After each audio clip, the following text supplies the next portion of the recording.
good afternoon, depending on where you are. I'm on the West Coast, so it's still fairly early here, around 9 a.m. And I'm absolutely thrilled to be moderating this discussion. I also couldn't be more thrilled about who we have to talk about this topic in the age of COVID. That's connectivity, AI, the customer, and the employee experience. Now, as you can see on your screen, we have Paul Gaffney. He is Senior Executive VP and Chief Technology Officer at Kohl. We also have Solmaz Shahalizadeh. She is VP Data Science and Engineering at Shopify. Welcome to you both.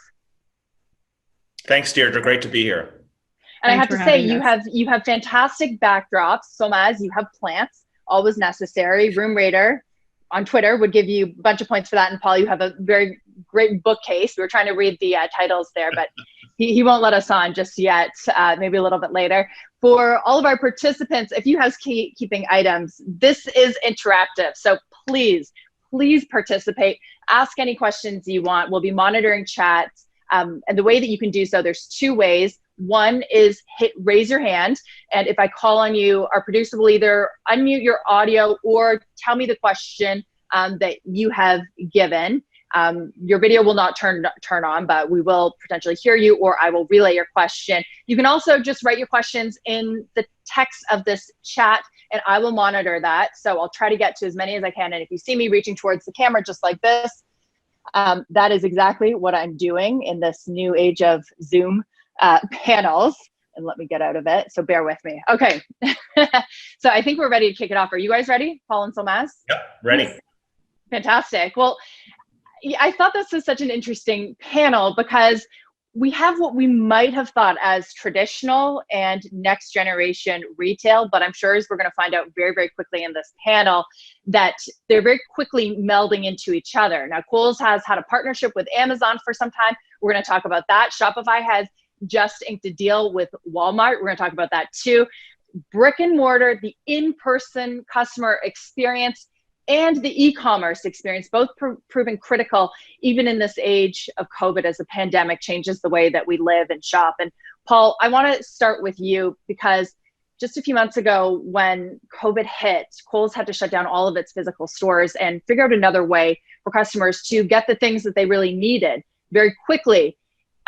You got curbside pickup up and running within, I think, 72 hours. Tell us a little bit about the challenges you faced in that time and how you got that organized so quickly. Well, Deirdre, thanks so much for having us. I wasn't sure if you were referring to us as the future or old school retail, because we think we're kind of both.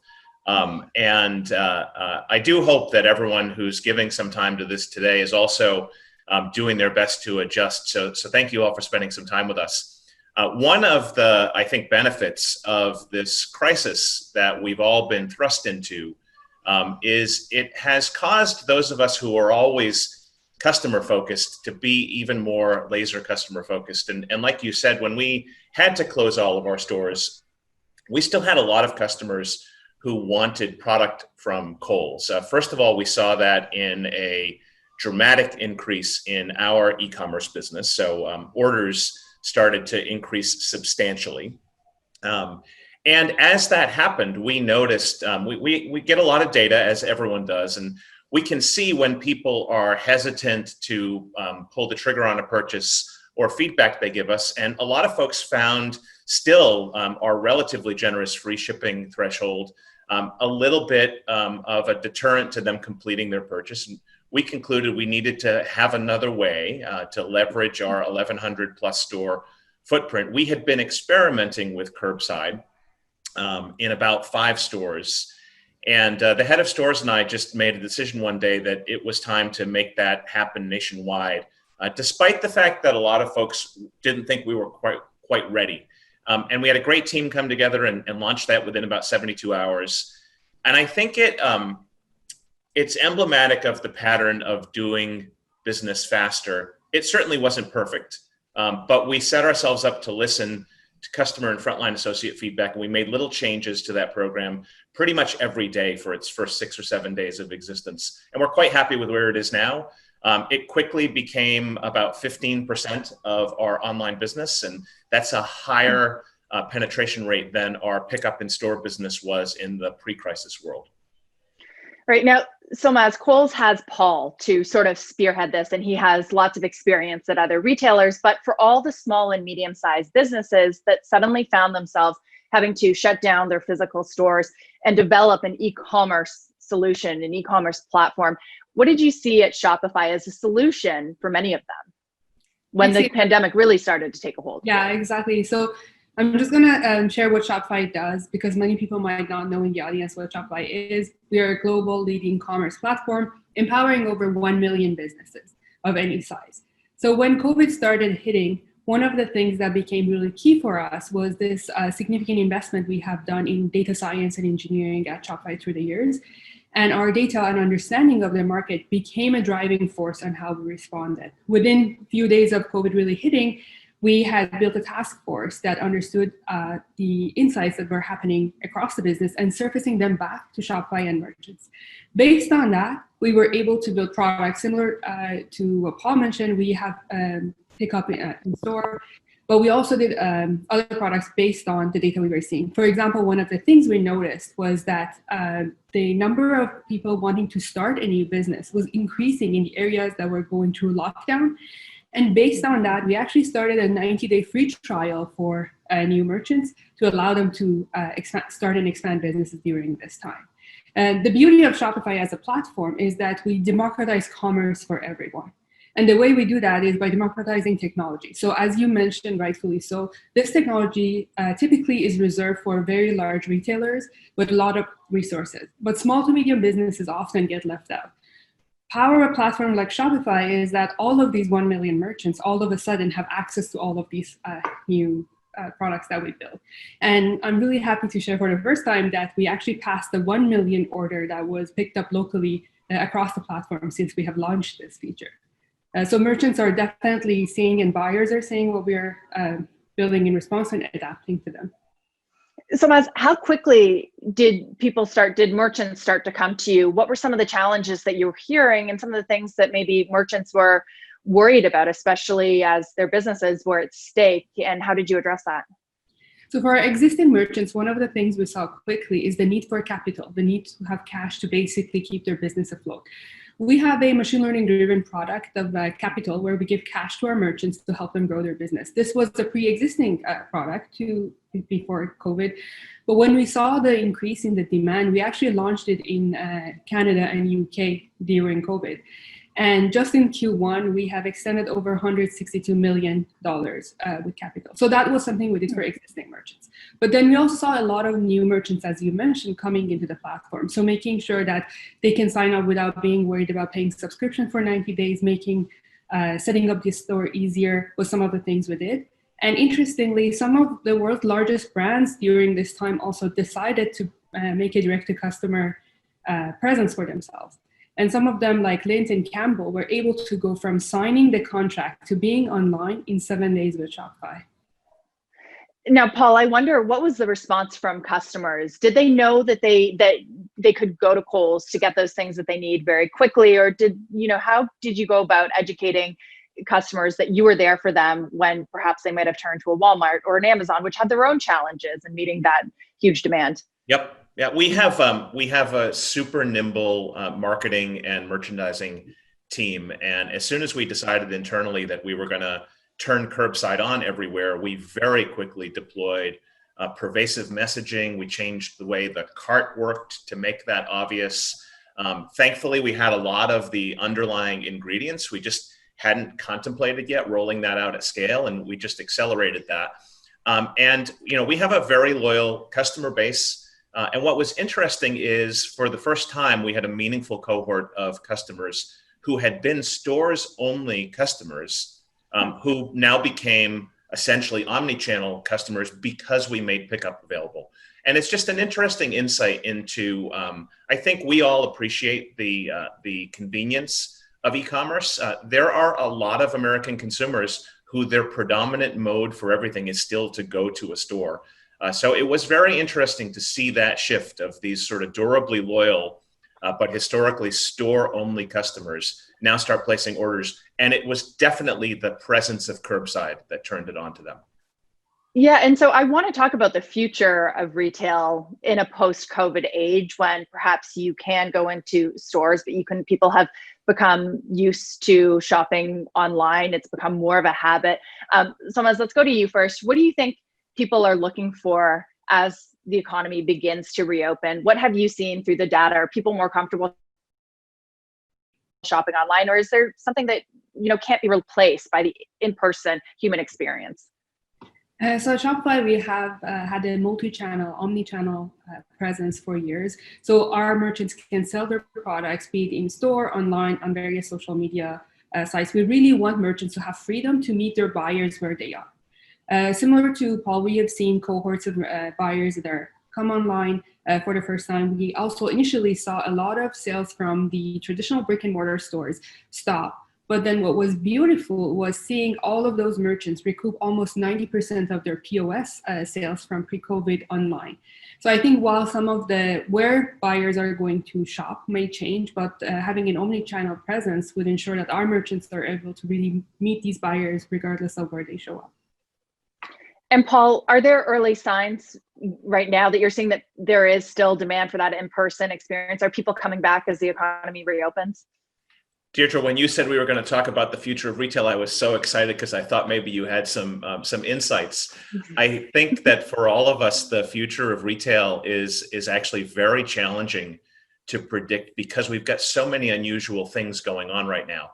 So first of all, we're quite thankful that our customers have returned in strength to our stores. We have some cases where we have folks lined up before we open, and we've returned to not quite before COVID levels, but definitely quite healthy and healthier than our worst case planning scenario. And it is some interesting product of all across this country. The return of people to how mobile they are is different in different places. The return of people to shopping and what they're shopping for in person is different in different places. But it is quite interesting that people have come back, and they've come back strong to traditionally in-person categories, especially apparel. Do you think, Paul, that your footprint in the future, whenever that is, whether that's months, years from now, will be smaller in terms of a physical footprint? We actually think that one of our towering strengths is our real estate portfolio. We are very convenient.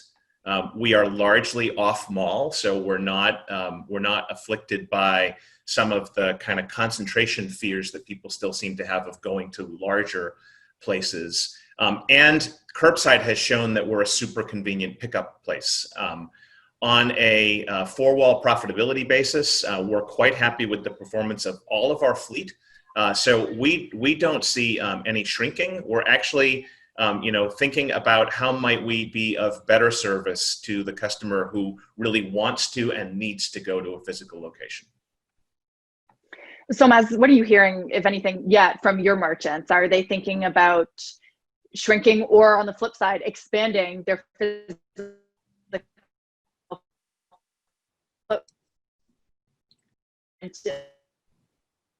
post-COVID age? What we're seeing is that merchants are really selling on all the channels available to them. So the retail channels are picking up speed, but we also see a lot of sales going through new channels that we have announced recently in our online store. I think people still would go for retail experiences and may even want more novel retail experiences, things like AR and VR that we are investing in. So I think the future is going to have a combination of all of these experiences in it for buyers. Great. Now we do have a question. So thank you, David Michael, for this one. It's a really great one. And he asks, chat bots for customer experience have exploded in the last year.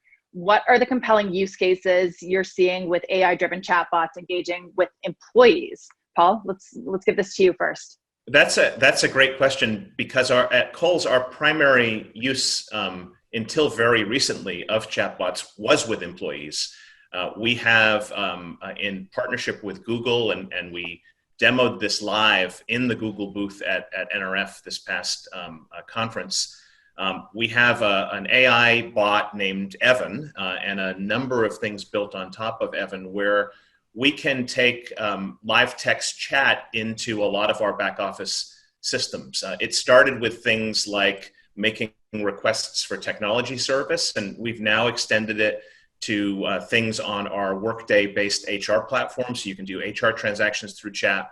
And I do think that these kinds of service interactions, whether they're internal employee, I think we'll eventually get to chat enabling things like what's my schedule going to be, and other things that our frontline associates do, because we are committed to making sure our frontline associates' work environment is as easy for them as possible.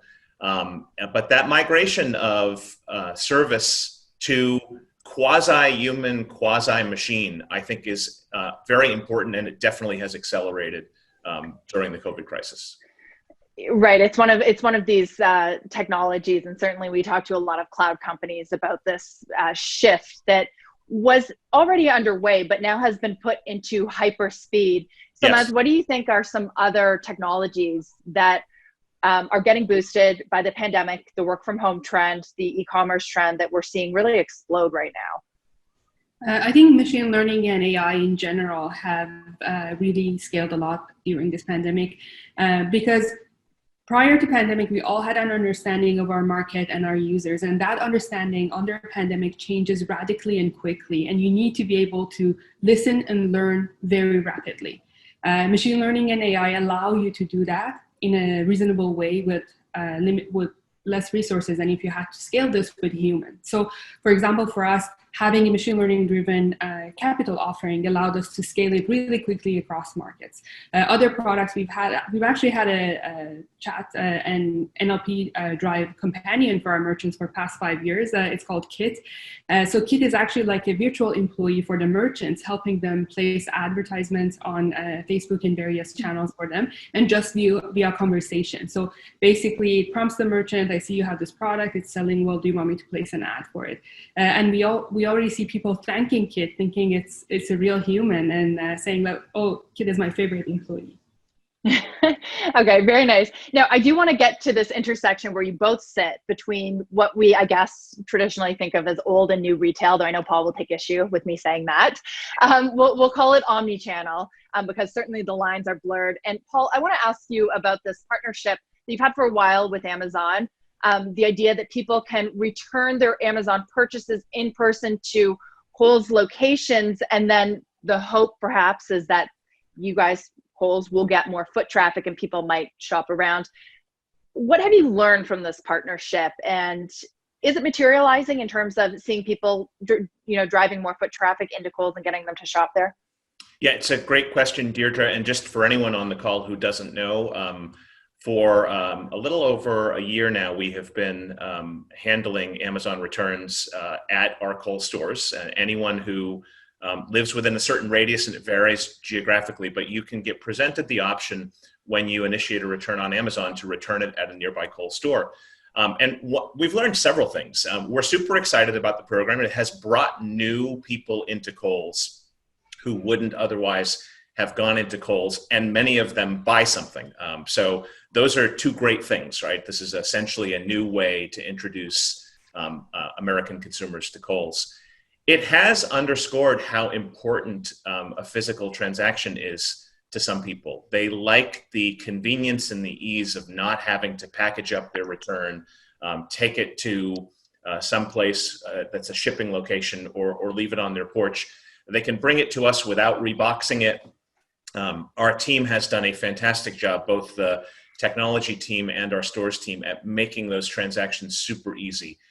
We have really impressively high NPS score around these transactions, which we jointly monitor with Amazon. And so I think it's opened our eyes to, hey, there are potentially other roles that a Kohl's store can play in the life of the American consumer beyond just what we've done traditionally. Now, Solmaz, I want to ask you about this because research from eMarketer showed that Shopify last year overtook eBay share of e-commerce sales in the US. So now you guys are second only to Amazon. And I know as you guys have grown bigger and brought more merchants onto your platform, some have painted you guys as a competitor or perhaps an alternative to merchants who may be worried about Amazon's push to develop their own private label products and potentially compete with those merchants. Should merchants be wary of handing over their data to Amazon? So Shopify isn't a marketplace, right? The way we have built our product and our platform is a very merchant-centric, I want to say merchant-obsessed way.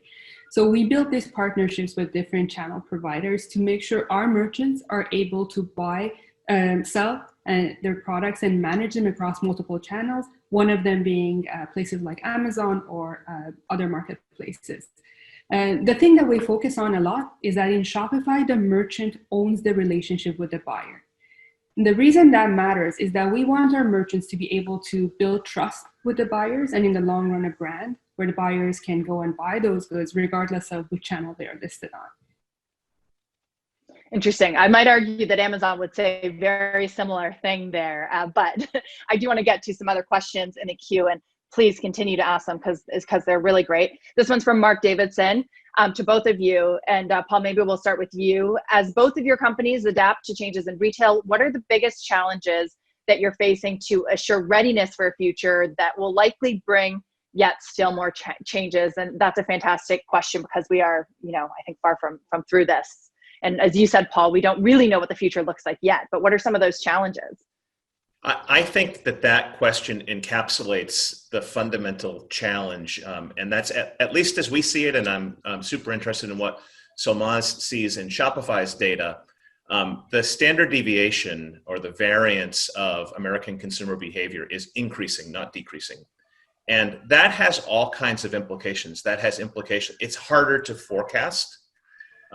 In the fashion business, it's harder to identify pervasive trends because pervasive trends require basically some harmony of thinking. So when thinking is fragmenting, trends get more difficult to predict.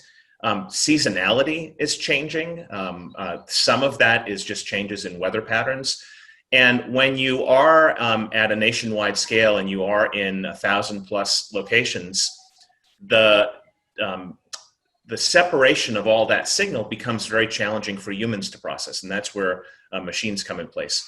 So I do think that perhaps the biggest shift in readiness, and it's one that we're taking on at Kohl's, is to move organizations away to the extent that history was make a plan and then execute the plan. COVID has accelerated what I call the Mike Tyson world. Your plan's great until you get punched in the mouth, and we're all getting punched in the mouth more frequently. And so the organization has to shift to not obsessing about what was my plan, but obsessing about what are the customers telling me yesterday, and how does that change my behavior tomorrow? And then how do I do that at 1,000 different endpoints? Mm-hmm. That's fascinating. So Maz, let's go to you for the same question.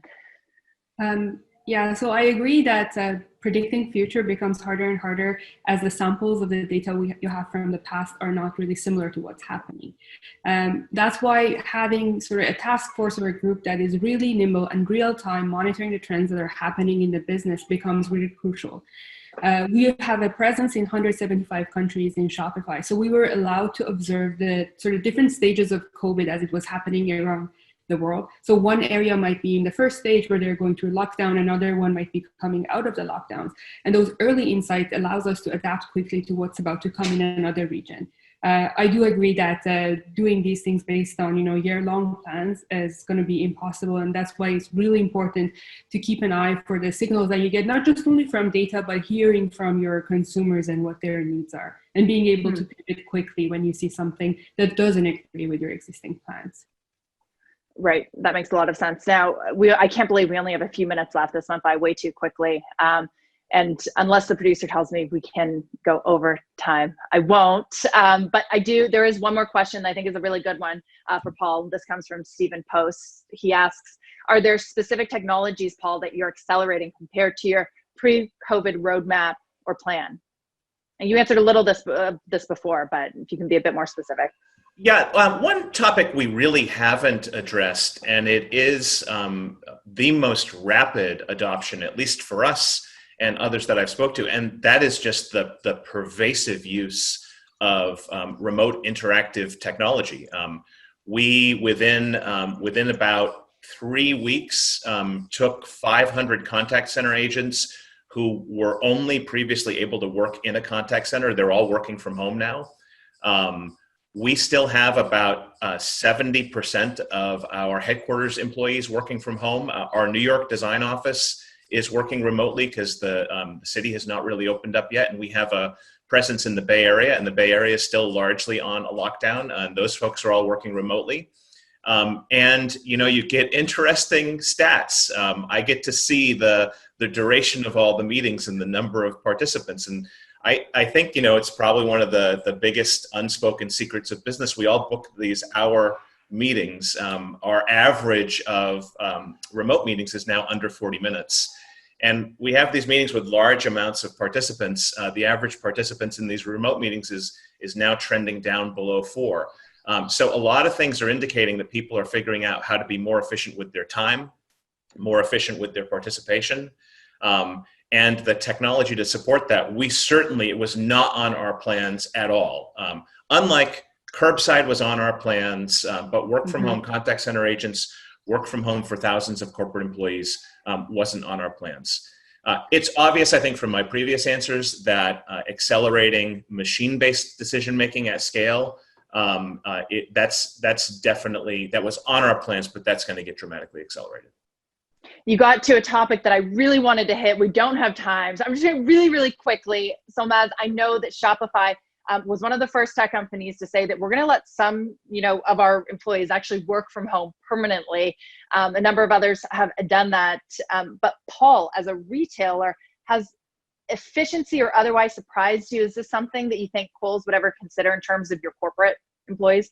It's a really tough situation for a retailer. The best retailers treat as their most important employees their store associates, the folks on the front line, the folks who interface with customers. And we try to conduct ourselves in such a way where all of our behavior is super empathetic to their life experience. And right now, there's no way to have store associates work remotely. And so we're always going to have empathy for that by having a good fraction of our corporate positions work in person. One of the real challenges there, though, is my organization. The competition for technology talent doesn't necessarily honor industry boundaries. And a lot of technology companies have now made it clear that either you can choose or some meaningful fraction of the workforce will be permanently remote. That opens up the possibility of recruiting folks anywhere. So we're actually, we're in the midst of this, and we hope to find a way to strike the right balance between being fully inclusive of folks who prefer to work remotely and having empathy for our in-person workers by having the right amount of in-person work. I just wanted to add something. We actually went fully digital. We were one of the first companies to say we are not going back to the offices and we're going to change how we work. And it has definitely opened the pools of talent for us. And it's interesting challenges to deal with because you can't necessarily create all the in-person interactions that you had before remote. But we've always been a forward-thinking company, and it's something that we welcome to figure out. But definitely in terms of talent, it has opened the entire world for us. Well, I certainly look forward to seeing how that plays out. And I think it kind of brought us full circle about the value of being able to shop digitally and in person, work digitally, remotely, and in person. Certainly benefits and drawbacks to both. I want to thank both of you so much, Solmaz and Paul. This was a great discussion. I could have gone on for another hour easily. But also thank you so much to all of our participants, especially those that asked those really fantastic questions. Thanks for participating at the At Work event. I'm looking forward to the rest of it.